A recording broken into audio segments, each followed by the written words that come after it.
Today I will be discussing on the shubuhats of fasting. Shubuhats means things that do not spoil your fast outrightly but reduces the quality of your fasting. But before I go into that, for any act of ibadah to be accepted, it has to meet three conditions, and we should take note of that in this fasting. First and foremost is that it has to come from the Quran and the Sunnah of Rasul sallallahu alaihi wasallam. As we know that hadith of al-Mu'minin Aisha radiallahu anha that says, whoever introduces into this our matter that which is not part of it would have it rejected. That means for any act of worship to be accepted, it first has to pass this test. Number two is that it has to be done with ikhlas. Number two is that it has to be done with ikhlas. Ikhlas means that you're fasting for the sake of Allah, not because you want to lose weight, as Allah stated in the Quran in Surah Al-Baqarah, Ya ayyuhalladhina amanu kutiba alaykumus siyam kama kutiba alal ladhina min qablikum la'allakum tattaqun. You have been asked, you have been instructed to fast just as those before you, so that you can attain piety. So that should be your number one concern. Ramadan is an institution, a school that teaches you, that brings you close to Allah.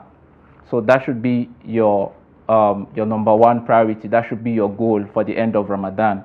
Whatever it is you're going into, you have to have a set target. And for Ramadan, the target is that you come out at the end of it a better Muslim, one who is closer to Allah.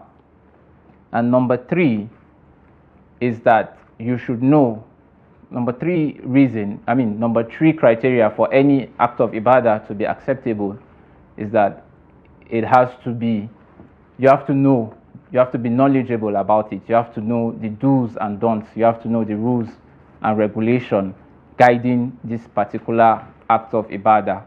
What is it that it has to do? So let me quickly run back to the shubahats of fasting. Some of us, especially our youths, even the elderly ones, sometimes are guilty of this.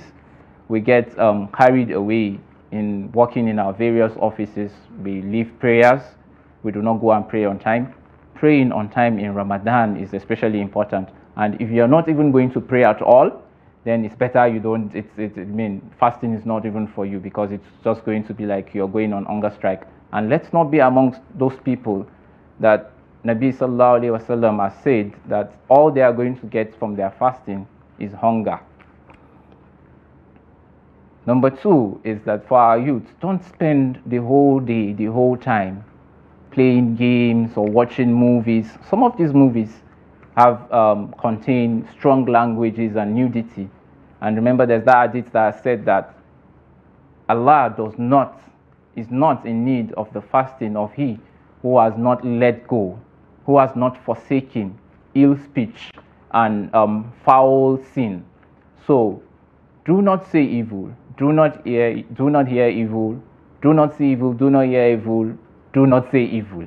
Stay away from everything evil. Let the people around you, let them feel Ramadan from you. Let them feel the vibe of Ramadan from you. This is not a time to be haughty and impatient and temperamental. This is a time to be loving. This is a time to be kind, a time to be generous, a time to give, a time to smile. Don't be grumpy because you're fasting and you're hungry. That's not the sunnah of Nabi sallallahu alaihi wasallam. And of course, another shubuhat is those people that would wait, they would start their sahur with something they would not be able to take while the fasting is on. Fasting is not just staying away from food and drink and desires. Fasting is staying away from everything evil. Some people would take, alcohol or one form of drugs or the other just before they start fasting, or just after they have had their iftar. This is very wrong, and it defeats the whole purpose of fasting. I especially beseech Allah that He gives you and I the courage, the strength to make this Ramadan especially beneficial for us. I ask that Allah makes it the best Ramadan that we have had so far. I ask that Allah makes the best Ramadan that we have had so far. Remember, the Sahabas of Nabi Sallallahu Alaihi Wasallam, his companions, they would pray 6 months before Ramadan that Allah should spare their lives into Ramadan. Allah should spare their lives to see Ramadan. And after Ramadan, they would pray that Allah should accept their Ramadan. Most people did not get this opportunity. So many people thought they would see Ramadan, but they did not see. They are not here with us today. May Allah may Allah forgive departed Muslims. But you and I are here, Alhamdulillah. We ask Allah to make this Ramadan an especially engaging one for us.